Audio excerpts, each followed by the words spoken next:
Section 29 guys क्या बोलता है?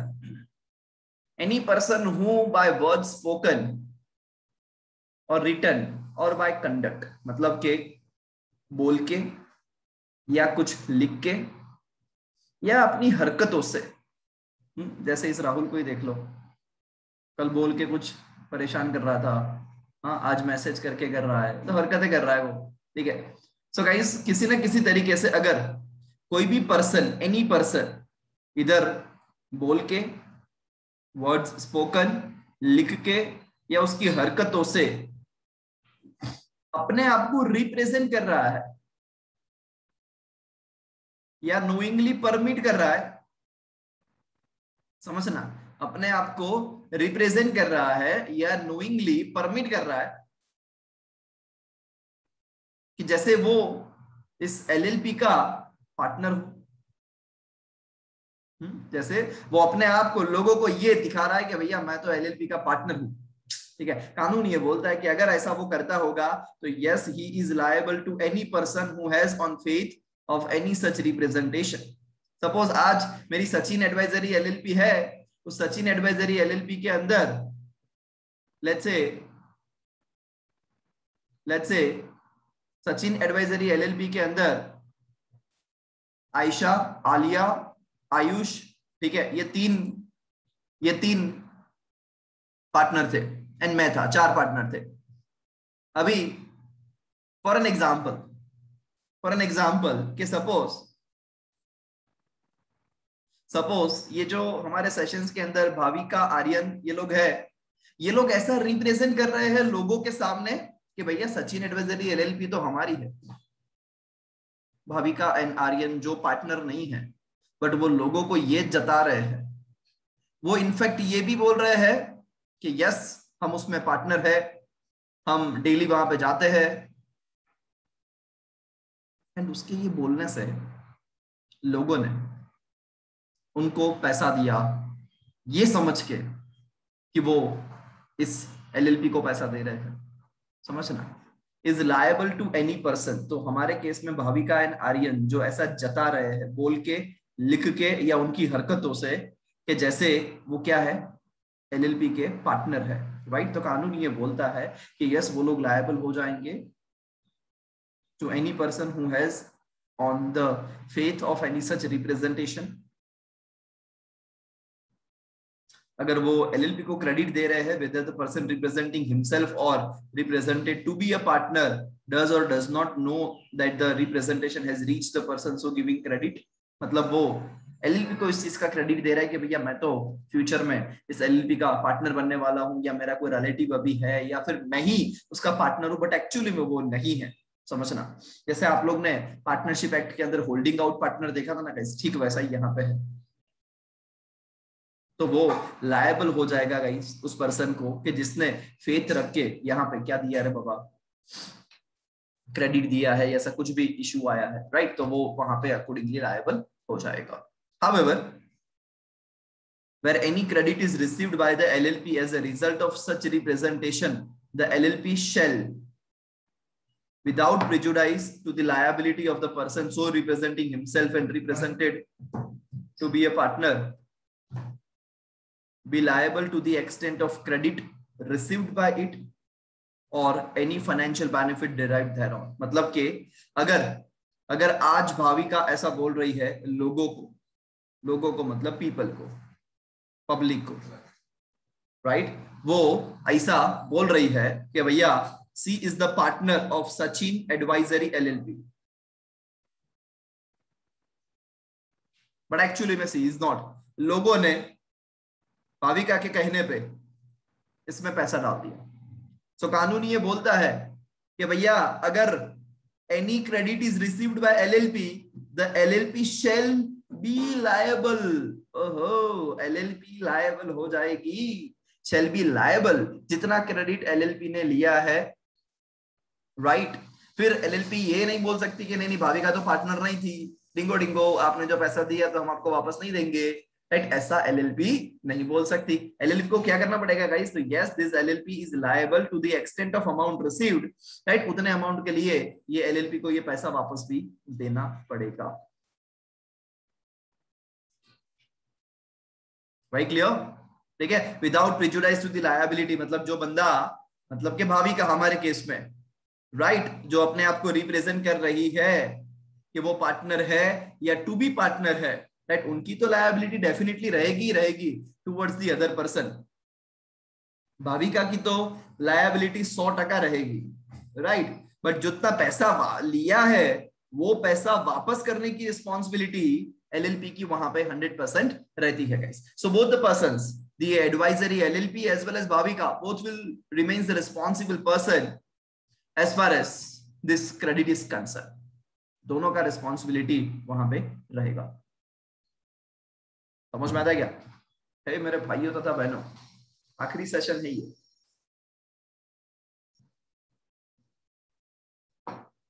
देन उसके बाद, where after a partner's death the business is continued in the same LLP name, partner की डेथ हो गई भैया, आपका ये बिजनेस जो है वो सेम नाम पे कंटिन्यू रहता है।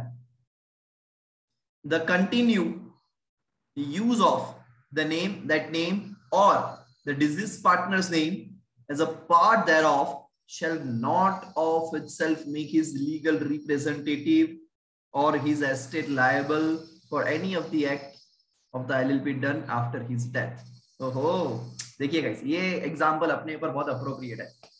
ये सचिन एडवाइजरी एलएलपी है, इसके अंदर 4 पार्टनर थे, सचिन ठक्कर, आलिया, आयशा, आयमान, ठीक है। अभी मैं लुढ़क गया, मेरी डेथ हो गई, फिर भी ये तीनों ए ने, आयशा, आलिया, ऐमान जो भी थे, उन्होंने इसी नाम से, सचिन एडवाइजरी एलएलपी के नाम से ये बिजनेस कंटिन्यू किया।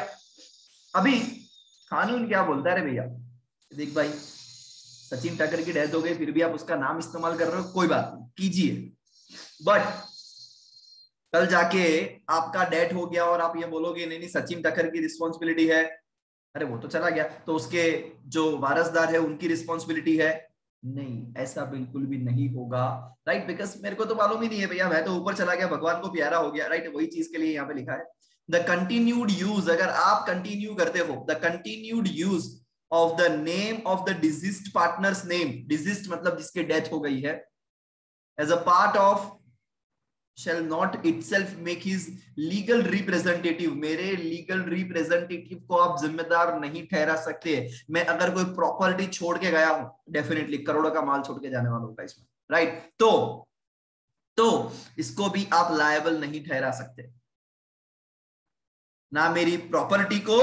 हे कम ऑन गाइस, मेरी डेथ हो गई है, right, so if the other partners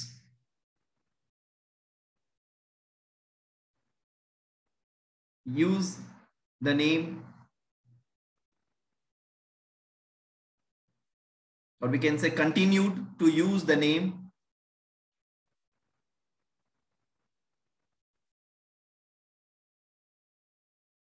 the same name of Sachin advisory LLP, तो लोगों को तो क्या लगेगा पता है कि भैया, बिकॉज हर किसी को मेरी डेथ हो गई ऐसा मालूम थोड़ी होता है, हर एक कस्टमर को पता थोड़ी होता है, राइट, तो लोग तो फेथ करके अभी भी आते हैं, बिजनेस देते हैं, और उनके साथ, बेचारों के साथ अन्याय हुआ, राइट, सो इस केस में एस्टेट मतलब के सचिन ठक्कर की assets, estate of Sachin Thakkar and legal representative of Sachin Thakkar shall not be liable। Basic चीज है गाइस, बंदे की डेथ हो गई है तो उसके बाद आप कोई भी नया डेथ करोगे, नवू देवू જેટલું પણ કરશો એના માટે સચિન ઠક્કરની અસેટ્સ અને સચિન ઠક્કરના વારસદાર રિસ્પોન્સિબલ નહીં રહે, सिंपल। क्यों? बिकॉज जस्ट बिकॉज कि आप उसकी डेथ के बाद वो सेम नाम कंटिन्यू रख रहे हो और लोगों को ऐसा लगता है कि भैया सचिन ठक्कर जिंदा है, उसमें सचिन ठक्कर क्या करे, राइट, आपने जितना भी डेट किया है तो वो एलएलपी या जो रिमेनिंग पार्टनर्स है गाइस, इनकी ही लायबिलिटी रहेगी, राइट, ना तो मेरी असेट्स रिस्पॉन्सिबल है, ना मेरे लीगल रिप्रेजेंटेटिव रिस्पॉन्सिबल है, simple. This is what section 29 simple है। सेक्शन 31 विसल ब्लोइंग के बारे में बात करता है।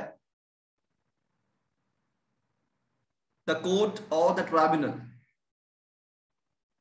में रिड्यूस, ओहो कम कर देंगे, या फिर वेव कर देंगे। वेव करना मतलब बिल्कुल भी आपको डिस्चार्ज कर देना, राइट। वो चाहे तो रिड्यूस कर सकते हैं,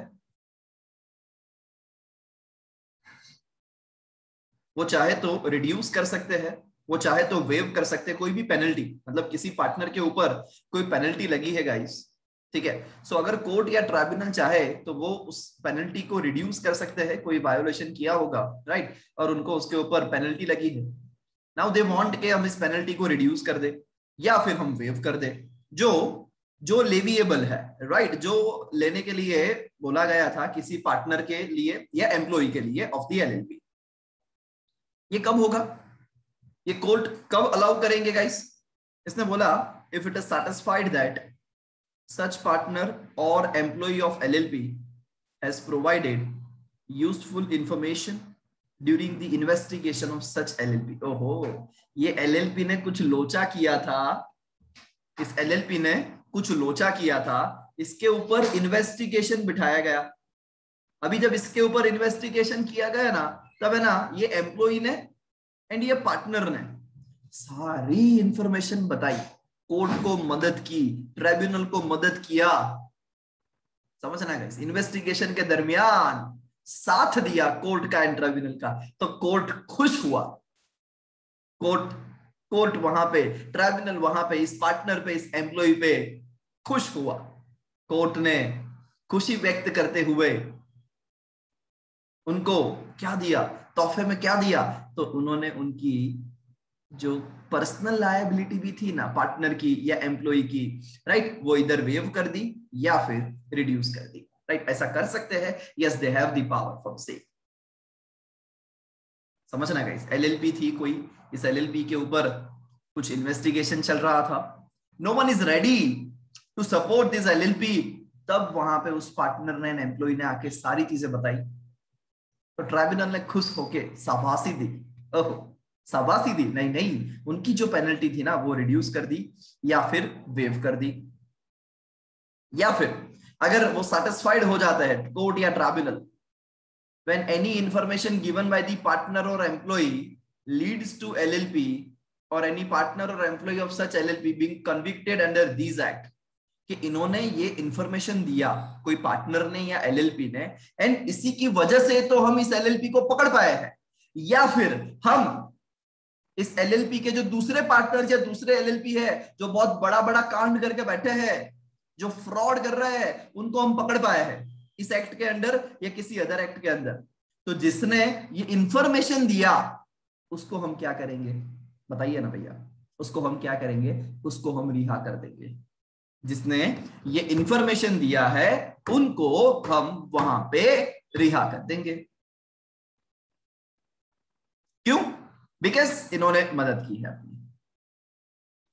सो जो भी पार्टनर या एम्प्लॉय हेल्प करेगा, समझना, कोई भी पार्टनर या एम्प्लॉय अगर हेल्प करता है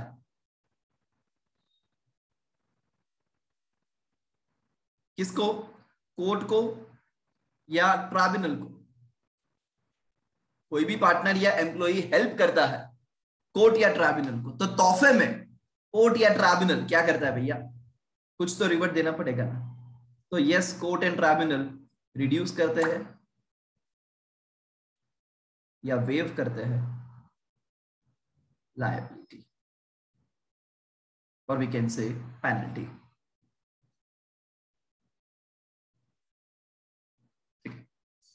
तो यस, ये लोग यहाँ पे ये रिड्यूस कर सकते हैं गाइस, वेव कर सकते हैं।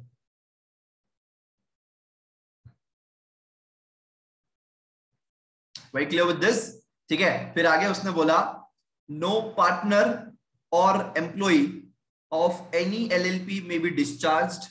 आप किसी भी पार्टनर को या एम्प्लॉय को डिस्चार्ज नहीं कर सकते, डिमोट नहीं कर सकते, सस्पेंड नहीं कर सकते, डरा नहीं सकते, थ्रेटेंड, हैरेसमेंट नहीं कर सकते उनके ऊपर in any other manner discriminated against the terms and conditions of his LLP. समझना, किसी भी तरीके से आप उसको डरा नहीं सकते, धमका नहीं सकते, सस्पेंड नहीं कर सकते, डिमोट नहीं कर सकते, निकाल नहीं सकते, डराना, धमकाना, थ्रेटन करना, राइट? तो ये चीज आप वहां पे नहीं कर सकते। और employment merely because of his providing information.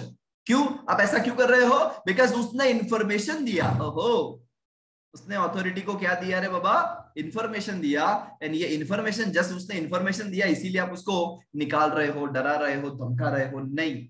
Section 31 मना करता है कि अगर कोई बंदा, अगर कोई पार्टनर या एलएलपी कोर्ट की हेल्प करता है तो आप उसको क्या नहीं कर सकते रे बाबा? बताओ ना। आप उसको निकाल नहीं सकते, आप उसको डरा धमका नहीं सकते, आप उसको सस्पेंड नहीं कर सकते, और ना ही आप उनकी पोजीशन एक लेवल बिलो कर सकते हो, डिमोटेड। तू मैनेजिंग डायरेक्टर था, ओके, तू मैनेजर था, ओके, कल से तू चपरासी हो गया, तू प्यून हो गया। ऐसा नहीं कर सकते गाइस आप, राइट? सो ना आप डिस्चार्ज कर सकते हो, ना डिमोटेड, ना सस्पेंड, ना थ्रेटन, ना हैरेस, कुछ भी आपको नहीं करने का। सिंपल है। This is what guys section 31 of companies act 2013। Oh companies act, no LLP act 2008। Yes guys, अगर आप लोग को कुछ भी डाउट्स है इन सेक्शनों में, प्लीज आस्क।